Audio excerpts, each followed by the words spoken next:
ये आपके नवासे हैं, दुनिया में तशरीफ ले आए, मुस्तफा ने गोद में लिया।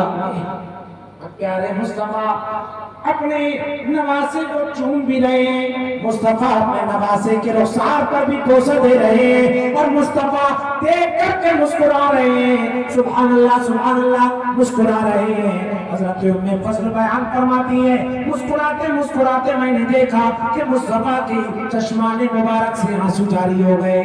मेरे मुस्तफा भी मुस्कुरा रहे थे, अचानक रोने लगे।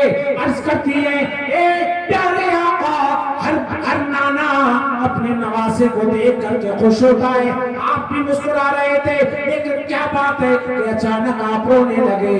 तो प्यारे मुस्तफा ने फरमाया, ए उम्मे फज़ल सुनो सुनो, अनकरीब आने वाले जमाने में कुछ ऐसे कमबख्त और नाबकार लोग होंगे जो मेरे इसी शहजादे को शहीद कर देंगे।